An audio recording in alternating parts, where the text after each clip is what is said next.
Ya kita sharing lah ya, sharing beberapa pengalaman berkaitan dengan mitigasi ini ya. Karena kadang hal-hal seperti ini dianggap apa kurang penting atau sepele ya, baik oleh pemerintahan mungkin ya, karena eh, bersifat apa ya, bersifat apa ya, bukan.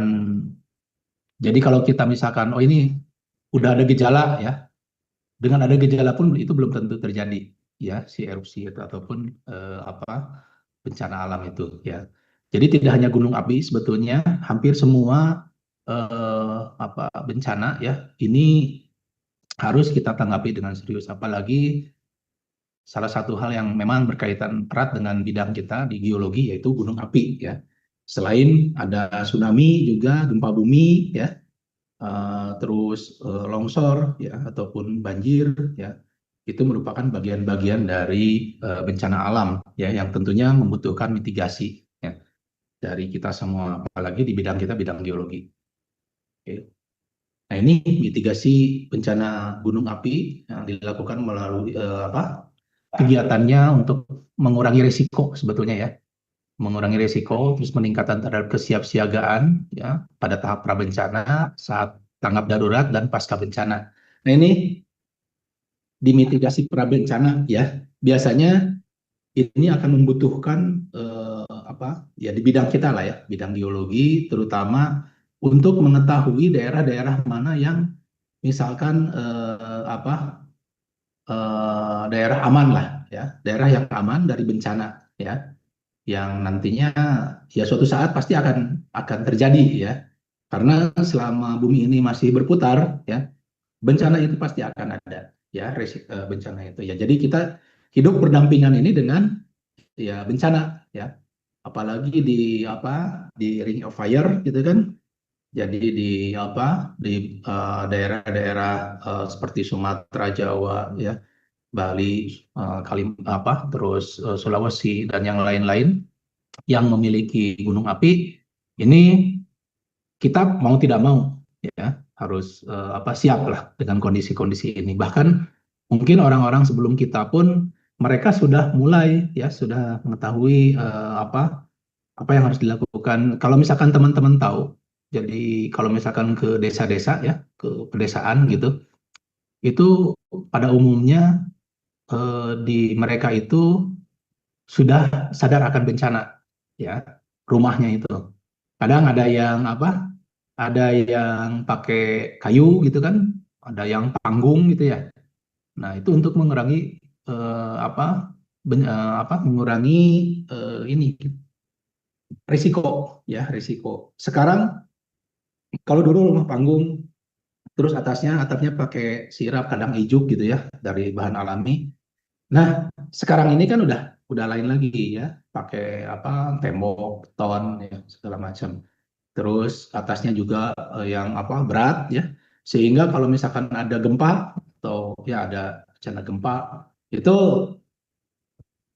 resiko untuk apa ya kita tertimpa bahan yang sangat berat itu akan sangat besar sekali, dan itulah yang menjadi kenapa pada saat ada bencana tersebut banyak orang meninggal ya. Itu yang pertama. Jadi di daerah-daerah yang memang padat penduduk ya, daerahnya itu ada padat penduduk, ada ya istilahnya pemukiman ataupun orang ya di situ. Itu yang menjadi apa konsentrasi kita di dalam prabencana ya. Mungkin teman-teman tidak menyadari ya, ataupun dari pemerintah sendiri apa kurang apa ya, kurang bersosialisasi ya berkaitan dengan prabencana ini ya. Salah satunya untuk mengurangi risiko adalah misalkan belum di masyarakat secara luas diinformasikan daerah aman ya, yang mungkin teman-teman di HSE ya yang sering membuat apa informasi-informasi ya baik di kampus ya maupun di tempat-tempat yang lain ya, tempat umum, itu daerah-daerah aman atau lokasi untuk berkumpul misalkan ya. Di kita belum ada ya. Kalau di kampus saya yakin udah lah ya, sama teman-teman dibantu sama teman-teman HSE dibuatlah gitu kan Jadi kalau ada bencana gempa atau gunung api, tempat amannya itu di mana. Nah, di masyarakat sendiri belum tahu, belum ada ya. Jadi kalau misalkan yang asli Bandung nih, teman-teman asli Bandung, kalau orang-orang di daerah Sukajadi ya, yang padat penduduk, Cicadas gitu kan, Sukajadi gitu kan, terus Kopo, mereka saya yakin nggak tahu ya, nggak akan pernah tahu untuk lokasi amannya itu di mana ya. Dan pemerintah kayaknya tidak mensosialisasikan seperti itu ya. Nah, sebetulnya itu bisa kita antisipasi ya. Kita bisa antisipasi untuk lebih memudahkan kalau misalkan tidak di kelurahan atau di RW RT gitu kan. Itu melalui sekolah-sekolah, ya, melalui sekolah-sekolah dasar lah istilahnya ataupun di sekolah menengah gitu ya. Itu diinformasikan ya. Alangkah baiknya kalau misalkan di sekolah dasar itu terutama di SD SD lah ya. Itu dibuat atau ya dibangun lah ya SD itu untuk yang tahan bencana lah istilahnya. Baik bencana gempa gitu kan, terus misalkan bencana tsunami gitu ya. Sehingga itu akan mengurangi risiko. Ya, tapi ya balik lagi karena itu bukan merupakan kelihatannya ya dari pemerintah sendiri merupakan apa yang strategis ya, posisi yang strategis ya, rencana yang strategis untuk ini kan diimplementasikan ya, sehingga itu terabaikan lah ya. Padahal itu sangat mengurangi risiko ya.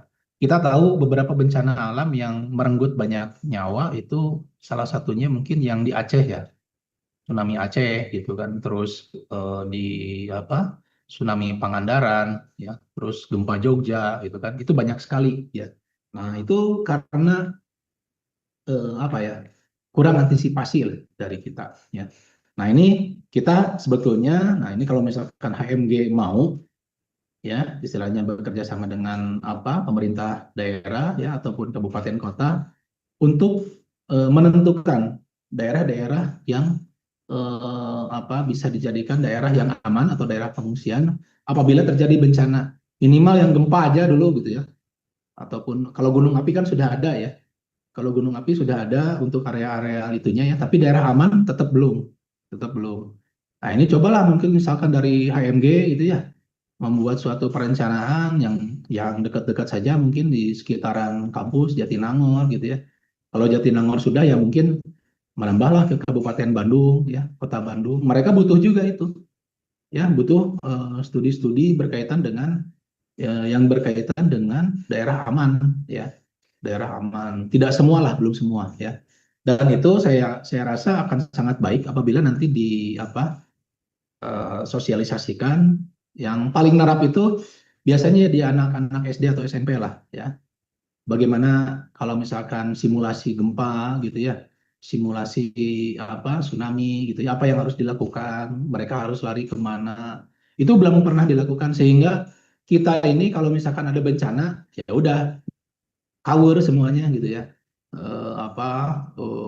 Ya istilahnya bakal chaos ya, bakal chaos ya, yang akhir-akhirnya karena tidak pernah ada ini, jadi eh, kondisinya itu sangat chaos lah ya, sangat chaos. Mungkin yang menjadi target utama ya untuk penjarahan misalkan Alfamart, Indomart gitu ya. Jadi orang kalau udah di bencana itu udah nggak mikir-mikir lagi masalah itu, tapi mereka menyelamatkan diri masing-masing ya, tidak akan terorganisir. Nah, melalui mitigasi ini diharapkan akan mengurangi resiko-resiko tersebut ya, resiko-resiko itu. Saya berharap ya mungkin HMG lah ke depan bisa merencanakan bekerja sama dengan pemerintah daerah ataupun pemerintah provinsi ya, yang sekarang mungkin beliau concern untuk kegiatan-kegiatan tersebut karena banyak yang bisa dilakukan ya, banyak yang bisa dilakukan untuk mitigasi ini. Yang pertama ya, melalui prabencana ini penyediaan informasi gunung api ya, jadi gunung api mana aja yang memang aktif ya, yang tidak aktif kan tidak semua juga dari jalur sabdak ya. Di Indonesia ini ada juga yang dari collision ya, seperti halnya di Papua gitu kan. di Aceh itu ya, Gunung Leser gitu kan, itu kan bukan gunung api.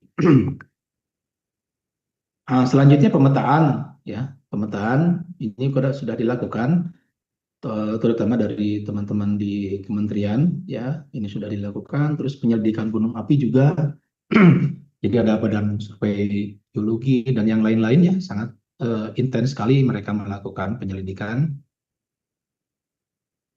Terus pemantauan juga sama ya, PVMBG ya. Jadi mereka menginformasikan sejauh mana aktivitas dari gunung api tersebut. Selanjutnya ada diseminasi. Nah, ini penguatan ketahanan masyarakat juga ini sangat penting sekali. Sehingga kalau misalkan terkena dampak dari erupsi misalkan ya, mereka masih bisa bertahan masyarakat ini. Ya, tadi yang saya sampaikan dengan persiapan-persiapan yang kita lakukan di awal gitu ya. Jadi mereka itu membutuhkan satu tempat pengungsian.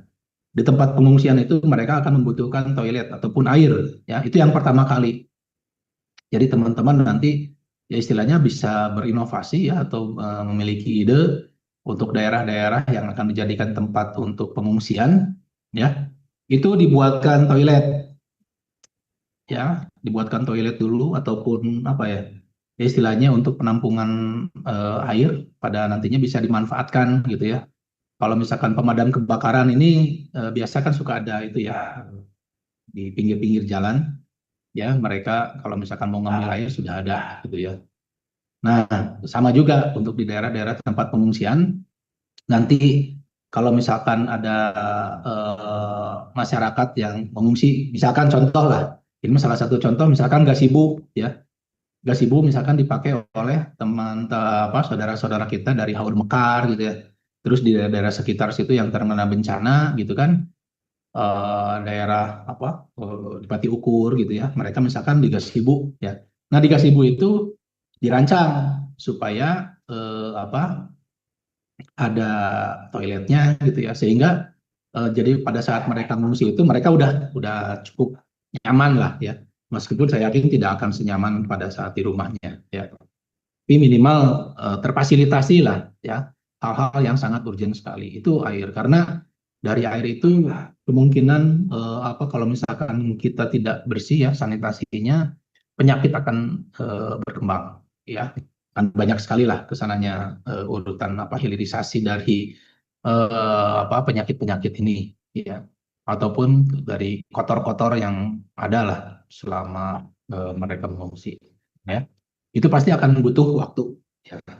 Dan ini belum ada, saya rasa belum tersosialisasikan ya, karena kita pun pernah melakukan juga di Banten ya, dan ya eh, waktu itu dari FTG ya melakukan sosialisasi di Banten, tapi masyarakat apa bukan masyarakat sebetulnya, pemerintah kelurahannya sendiri ya atau aparat desa tidak mengizinkan kita untuk memberikan sosialisasi ini ya kepada masyarakat, takut apa ya mengurangi pengunjung ya, pengunjung wisata ya waktu itu. Nah, jadi kita dimarahin lah pada saat kita itu, ini Bapak mau apa ini ya nakut-nakutin masyarakat gitu kan, disampaikan ya waktu itu sama saya sama Pak Yoga waktu itu ya.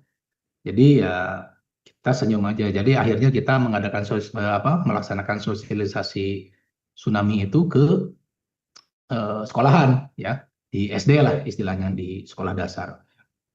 Nah, dari SD itu kita sampaikan bagaimana kalau misalkan gempa atau apa, terus jalur evakuasinya ke arah mana gitu ya, sehingga mereka sudah paham. Tidak lama dari situ ya terjadilah tsunami ya waktu itu kalau tidak salah ya. Dan daerah yang sangat daerah yang resikonya cukup tinggi itu ya di desa yang waktu itu kita kunjungi yang menolak ya. Nah itu, tapi tetap setelah itu kita memberikan juga apa bantuan ya kepada masyarakat di sana berupa penyediaan air bersih, dan mereka sangat ini sekali sangat concern lah. Jadi pada saat itu kita memberikan apa ya memberikan bantuan tadi air bersih ya. Kita kerjasama dengan teman-teman di LSM ya, LSM di Banten waktu itu ada kawan juga ya Pak Nana. Waktu itu kita dibantu untuk apa kendaraan juga ya. Jadi kerjasama dengan mereka sehingga kita bisa cepat sekali ya kita sampaikan di Humas Unpad waktu itu. Yang jadi Humas Unpad juga concern sekali dan banyak sekali bantuan yang diberikan ya, terutama untuk air bersih. Jadi itu karena butuh waktu cepat, kita mungkin sekitar 3-4 hari lah ya, 3-4 hari melakukan itu dan ya mempersiapkan lah ya dari mulai survei terus pembelian bahan barang-barang gitu ya, material ya seperti toren dan yang lain-lain, filter. Dan di hari ketiga kalau tidak salah, di hari ketiga itu udah beres semua ya. Jadi kita bisa instalasi untuk air bersih ya. Dan pada saat menunggu menunggu diinstal itu apa masyarakat sudah mulai ngantri dengan galonnya masing-masing. Mungkin nanti saya bisa ini kan lah share ya untuk foto-fotonya ya. Jadi mereka udah ngantri gitu kan untuk mendapatkan air bersih. Nah itu yang mungkin salah satu pengalaman yang saya rasa bisa teman-teman lakukan lah ya. Dan saya yakin itu teman-teman juga udah melakukan ya di beberapa tempat. Nah ini kegiatan tadi yang prabencana ini peta kawasan rawan bencana gunung api, ya. Terus data dasar gunung api mengenai lokasi, sejarah letusan. Nah ini sangat penting sekali informasi ini untuk diketahui terutama oleh teman-teman yang concern mungkin ya nanti ke depannya dengan gunung api ya. Sehingga kita bisa memberikan informasi ya sebagai seorang geologis ini memberikan informasi. Contoh kalau misalkan ada pemerintah daerah yang membuat perencanaan perumahan ya. Perumahannya itu biasanya di daerah-daerah patahan, di daerah-daerah yang nantilah ada bahaya resiko ya dari peta ini ya. Daerah rawan peta rawan bencana gunung api ini mereka membuat apa infrastruktur di situ gitu ya, dengan dalih mungkin view-nya bagus gitu ya, udaranya bersih, tapi daerah-daerahnya di rawan bencana. Itu bisa nanti teman-teman cross check ya, terutama di yang pernah saya tahu itu di Bandung Selatan ya. Coba di Bandung Selatan, coba dilihat. Jadi ada komplek perumahan, nanti teman-teman plot. Nah, pada saat di plot itu adalah di jalur sesar ya, jalur sesar. Berikut juga dengan beberapa mungkin lokasi jalan tol ataupun infrastruktur yang lainnya ya, itu di jalur-jalur patahan ataupun di daerah rawan bencana. Oke, selanjutnya informasi perkembangan kegiatan gunung api itu sampai juga di prabencana. Ya. Nah, ini pemetaan kawasan rawan bencana sudah pernah dilakukan juga, ya. Terus ada standar nasionalnya juga, ya untuk penyusunan peta kawasan rawan bencana ini. Jadi kalau misalkan teman-teman yang concern untuk gunung api, ya di kebencanaan, ya ini bisa ngambil skripsi di sinilah, ya. Tugas akhirnya terserah, misalkan kalau orang Padang ya bisa di Merapi gitu kan, terus di ya gunung-gunung yang ada di daerah setempat, ya. Itu akan sangat bermanfaat saya rasa. Selanjutnya ini ada peta KRB yang tadi saya sampaikan, pemetaan kawasan rawan bencana ya, dilakukan untuk penentukan kawasan berdasarkan kerawanan ya. Jadi ada KRB 1 2 3 kalau tidak salah ya, nanti kita lihat di sini. Terus peta ini digunakan juga untuk antisipasi dan pertimbangan pengambilan keputusan ya pimpinan daerah ya dalam upaya mitigasi bencana ya. Ini dibagi 3 tadi ya yang saya sampaikan kawasan KRB ini. Yang satu merupakan kawasan yang berpotensi terlanda lahar ya, tertimpa material jatuhan. Terus apabila letusan besar, ini berpotensi melanda perluasan seperti awan panas ya. Kalau di Jawa itu di Merapi, kalau tidak salah itu dinamakan wedus gembel ya. Mungkin pernah dengar ya. Kalau misalkan ya teman-teman pernah dengar Mbah Marijan ya waktu itu. Ada yang udah pernah ke Merapi belum? Angkatan ini? Belum ya? Ya sekali-kali lah. Itu ada 2 gunung kan, Merbabu Merapi ya. Itu teman-teman bisa ke sana ya. Eh, Sekali-kali lah jalan-jalan. Terus tertimpa material jatuhan berupa hujan abu lebat serta lontaran batu pijar. Nah ini Ini yang ya susah diprediksi. Salah satu ya ini mah ini ya pengalaman dari dosen saya gitu ya. Waktu itu ada pas ada letusan juga ya, ada awan panas kudus gembel itu. Jadi mengambil ini, beliau mengambil itu mengambil apa selimut langsung dibasahin ya, dibasahin gitu ya, baru ditudungin ke apa ke ya ke badannya lah, tutupin untuk apa menghindari ini ya, apa jadi lontaran apa kerikil-kerikil yang panas ya, ya itu yang mungkin Anda sekarang ya mudah-mudahan ya tidak mengalami selama hidup Anda gitu ya, tapi itu pernah terjadi gitu ya. Jadi jangan sampai Anda shock sendiri, oh ini nuklir gini kan gitu ya. Anda kalau misalkan melihat apa erupsi, hmm, saya pernah satu kali apa mengalami hal tersebut ya, istilahnya apa ya? Kalau misalkan teman-teman yang pernah ke Semeru ya, Mahameru, itu kan hampir beberapa menit sekali ya, setengah jam sekali, saya lupa, apa 15 menit sekali, itu mengeluarkan cendawan, ya, cendawan erupsi gitu kan. Justru itu yang ditunggu-tunggu gitu ya, untuk pada saat erupsi, bos besar, langsung difoto gitu kan. Nah, awal-awalnya pada saat naik sana itu kita belum tahu ya. Jadi asli kayak kiamat kayak mau kiamat ya. Oh, teman-teman juga udah apa ya, saya sama teman-teman udah ini juga ya, istilahnya oh ini kayaknya kita mati di sini gitu kan. Jadi kan biasa subuh naik ya jam 2 supaya nanti pagi-pagi udah bisa di puncak gitu kan. Naik dari Arcopodo itu, tapi pas di tengah-tengah sekitar jam berapa saya lupa, ya, jam 6 apa jam 7 gitu. Bergetar dia. Jadi pada saat di pasir itu dia bergetar, ternyata ada cendawan. Yang di atas sudah teriak nyuruh turun gitu kan. Padahal tapi ada teman dari orang Jawa juga ya yang naik bareng sana. Oh mas cepet mas, nah nanti biar nggak ketinggalan katanya, nggak ketinggalan cendawannya ya udah. Jadi kita semangat lagi ke atas gitu kan. Nah, ternyata yang di sebelahnya. Nah, itu kalau misalkan lebih dari jam 11 kalau tidak salah, apa jam 9 saya lupa, itu akan si awannya itu ke puncak ya, ke puncak Mahameru anginnya gitu. Sehingga kita cepat-cepat naik ke atas di puncak gitu ya, sambil nunggu cendawan. Pada saat cendawan apa keluar besar gitu ya, wah kita difoto. Kalau sekarang kan enak ya ada foto digital. Kalau dulu kan eh, pakai film. Wah, jadi disiapin itu, jangan sampai apa, karena itu momen yang sangat penting, jangan sampai filmnya habis gitu ya. Pada saat itu dia habis filmnya. Wah, kita ya bermain dengan itulah ya, kamera juga.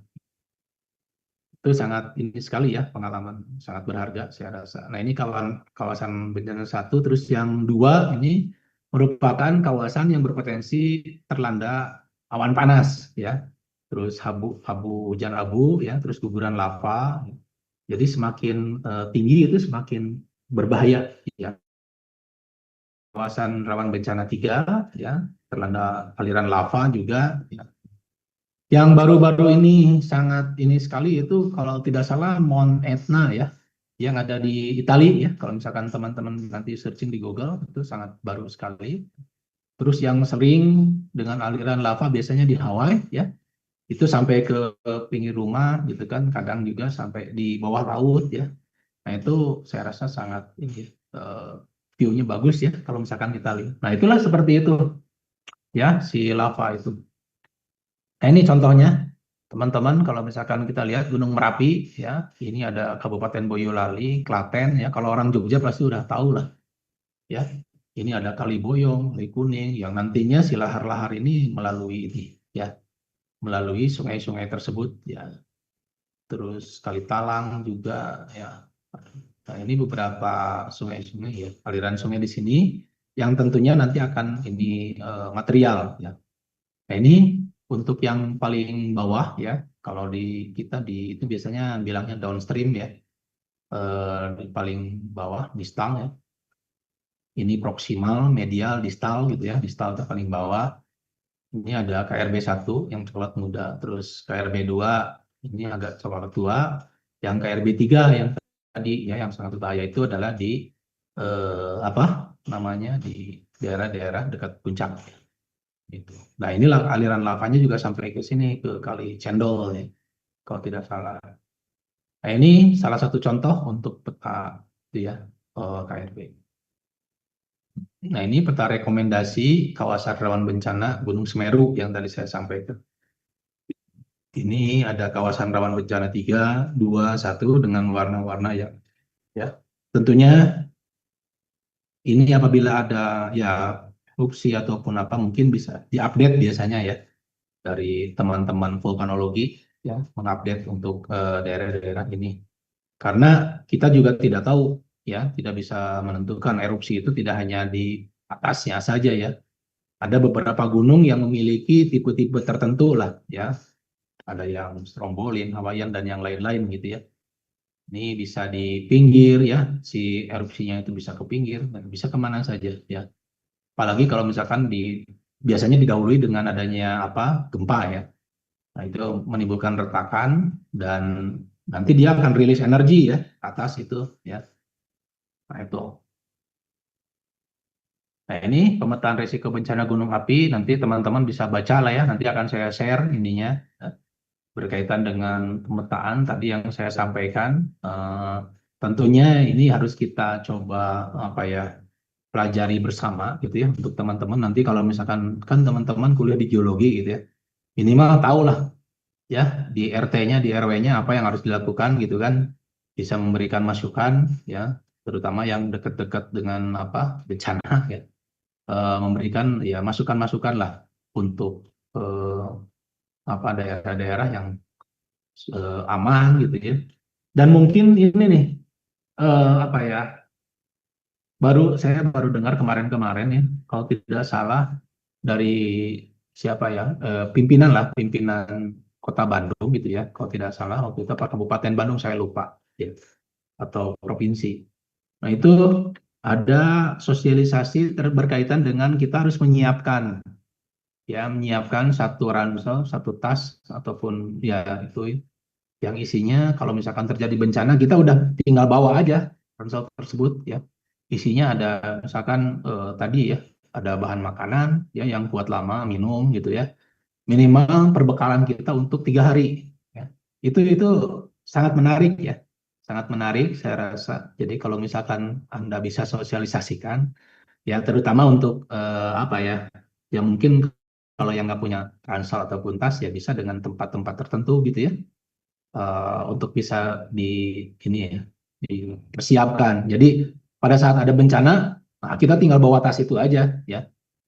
Yang isinya ada makanan terus kalau tidak salah ada apa ya mungkin tempat buat berteduh kalau misalkan ya tapi teman-teman geologi mah udah paham lah ya mahasiswa geologi mah kayak ponco apa segala macam gitu ya itu bisa kita gunakan dengan flysheet atau tenda atau apapun lah ya berteduh kita bisa gunakan ya minimal buat survive 3 hari lah ya karena dalam 3 hari itu adalah masa-masa kritis ya antara hidup dan mati mungkin ya tapi kalau yang udah meninggal ya udah gitu kan nah untuk yang hidup itu ya di masa-masa kritis itu ya yang harus kita persiapkan ya, mudah-mudahan bisa nanti ke depan teman-teman bisa apa ya sharing berkaitan dengan kebencanaan ini karena saya yakin tempat yang kita singgahi ini ya baik di Provinsi Jawa Barat ataupun di Kabupaten atau Kota Bandung ini belum semuanya siap kalau misalkan ada bencana ya mereka masih itu mah kumaha Allah ya.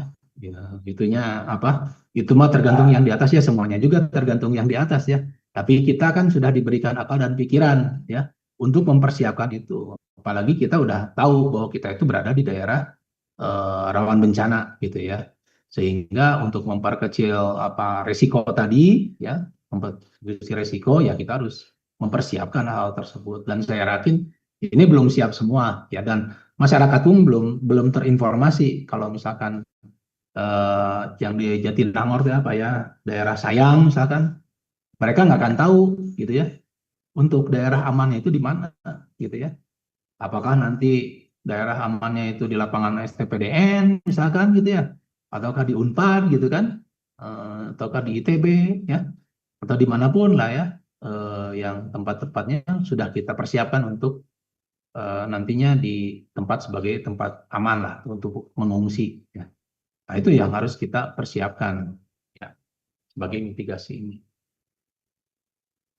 Oke, penyelidikan gunung api, ini data yang segala macam biasanya diinformasikan, tapi ya kadang karena ya tadi karena kumaha Gusti Allah gitu ya, kita udah coba memprediksi ya baik apa gunung api ataupun tsunami ya.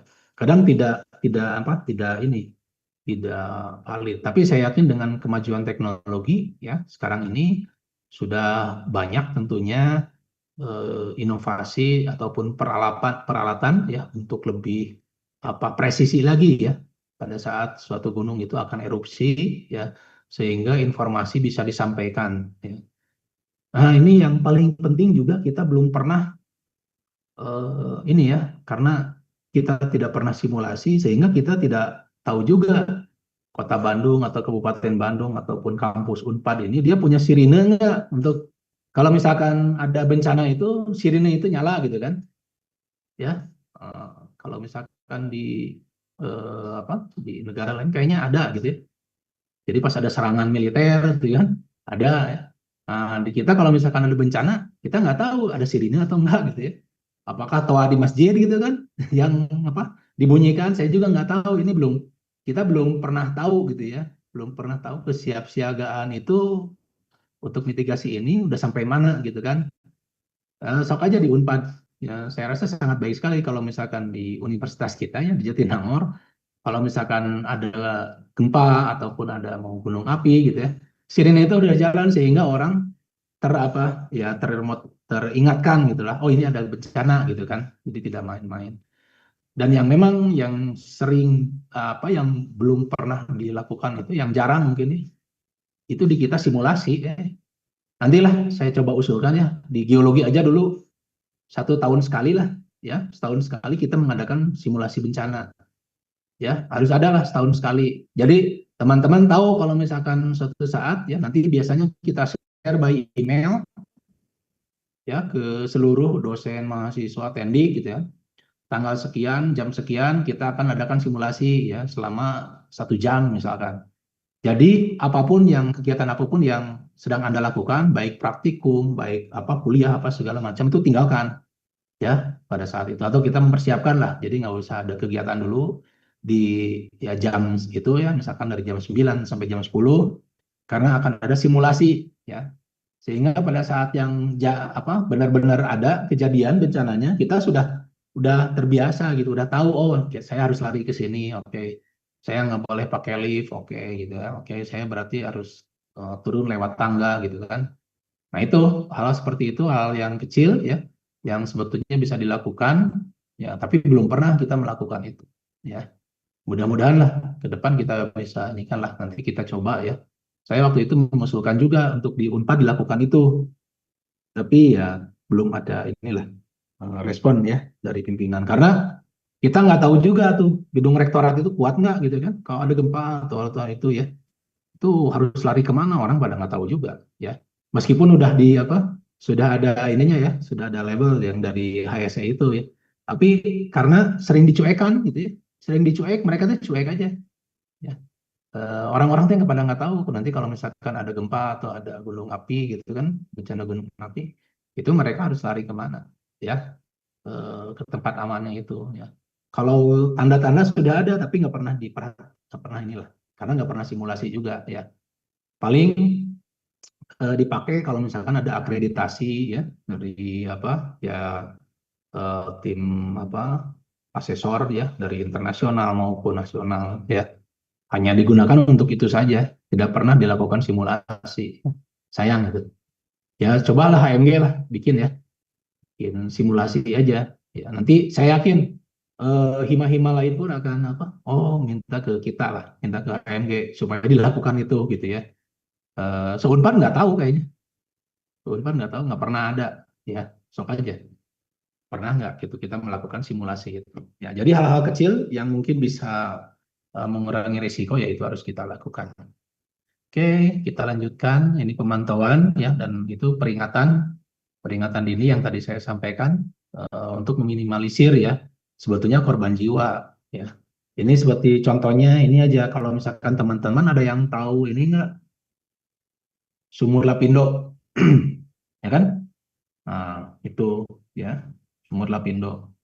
Itu kalau misalkan kejadiannya tidak menelan korban jiwa, sebetulnya ada beberapa lokasi ya yang apa ya, yang ini itu sama gitu ya dengan Sumur Lapindo itu ya. Ada di Papua dengan ada di Kalimantan, cuman adanya di hutan ya, ada di hutan belantara gitu kan, sehingga tidak menimbulkan korban jiwa ya, hanya kerugian aja mungkin ya, banyak pohon yang terbakar apa segala macam ya, itu ada ya.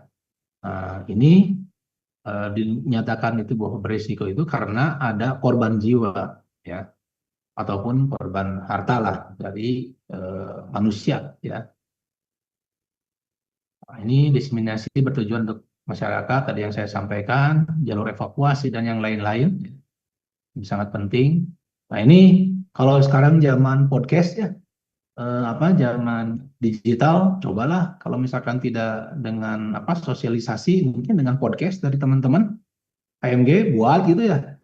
Nanti lari kemana itu kemana gitu ya. Terus apa yang harus dilakukan, cobalah dibikin ya, teman-teman HMG sok rada kreatif biasanya ya. Itu kan apa bisa yang bisa diterima oleh anak-anak SMP, yang bisa diterima oleh anak-anak SD. Saya yakin ini akan sangat bermanfaat. Dan satu lagi ya, yang belum pernah dilakukan, yang sering ya, saya yakin lah kita semua nggak lupa ataupun nggak tahu ya. Itu adalah untuk saudara-saudara kita yang disabilitas. Itu belum pernah ya, jarang. Kemarin baru dilakukan oleh tim dari ITB ya, untuk yang apa sosialisasi untuk yang disabilitas. Tapi saya rasa HMG juga pernah ikut ya. Saya rasa diikut sertakan dari tim dari ITB ya, kalau nggak salah. Waktu itu untuk yang disabilitas ya. Itu sangat penting sekali ya. Karena itu sangat rumit dan jangan kita remehkan lah ya. Saudara-saudara kita yang disabilitas itu. Oke. Nah, ini saya rasa bisa dibuat ya oleh teman-teman. Cobalah nanti dibuat ya. Nanti kalau misalkan ada ininya, saya ujiannya itu aja lah. Kalau misalkan ya, nanti saya suruh buat soal untuk minggu depan, ya itu aja. Ini penguatan kesehatan masyarakat, ketahanan masyarakat ya. Tadi peningkatan sumber daya, terus penyebarluasan informasi dan yang lain-lain ya. Nah ini, oke, kontingensi adalah keadaan situasi diperkirakan akan segera terjadi yang tadi saya sampaikan. Ya. Oke, mungkin itu dulu untuk kuliah hari ini. Terima kasih banyak untuk teman-teman semua. Di sini udah hadir kurang lebih 97 orang. Terima kasih banyak ya. Semoga apa yang saya sampaikan istilahnya bisa bermanfaat lah buat teman-teman semua dalam rangka untuk meminimalisasi resiko dari bencana ya, tidak hanya bencana gunung api tadi, tapi dari apa seluruh bencana alam lah atau bencana geologi ya. Dan kita harus mempersiapkan itu ya. Selanjutnya yang tidak harus kita coba antisipasi juga berkaitan dengan climate change ya. Climate change ini nanti mungkin ya, ini kalau misalkan kita lihat ya dari apa presentasi ataupun paper-paper ataupun apa kuliahan ya, kalau misalkan lihat di YouTube itu akan menelan korban lebih dari COVID ya, itu bisa lebih lebih banyak lagi ya. Eh, apa korban jiwa ya, ini hampir semua ini sangat ya istilahnya ngeri lah, lumayan buat kita ya. Mungkin itu dari saya. Ada yang mau ditanyakan, saya kasih waktu misalkan 3 menit atau 4 menit, silakan. Ada yang mau ditanyakan kira-kira, atau diskusi lah, diskusi ya.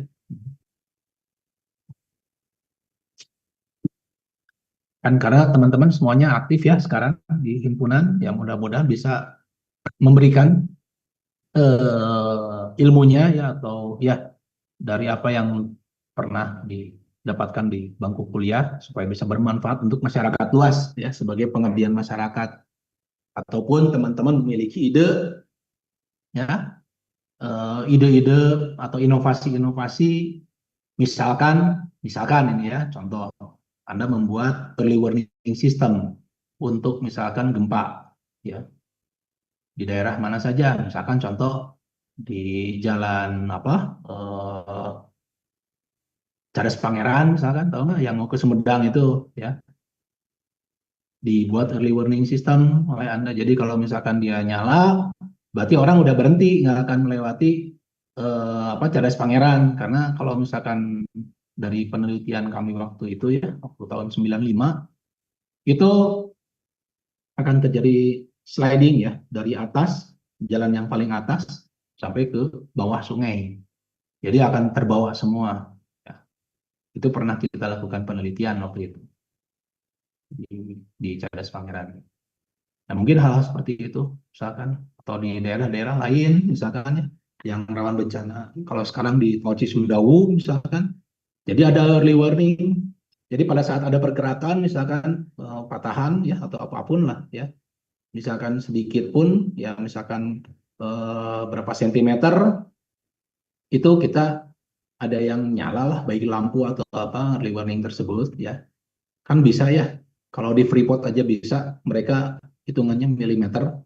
Jadi setiap di Grassberg itu kalau misalkan ada pergerakan, ya itu ada sensor ya, infrared segala macam kemana-mana. Karena kan struktur di mana-mana tuh. Jadi pada saat ada pergerakan berapa milimeter ataupun berapa sentimeter, itu akan ada apa alert ya, peringatan. Dan semua pasti akan berhenti si truk dump truk itu, si truk-truk yang angkut material itu akan berhenti semua sampai sebegitunya. Ya kita juga bisa saya yakin. Ya cobalah inovasinya. Oke, silakan 1 menit lagi. Ada yang ditanyakan? Kalau tidak ada, mungkin saya cukupkan sekian ya. Terima kasih banyak untuk hari ini ya. Mudah-mudahan bisa bermanfaat buat kita semua. Saya tutup dengan mengucapkan alhamdulillahirobbilalamin. Assalamualaikum warahmatullahi wabarakatuh. Turun buat semuanya. Waalaikumsalam Waalaikumsalam warahmatullahi warahmatullahi wabarakatuh. wabarakatuh. Terima kasih, Pak. Ya, Terima kasih Pak. Pak.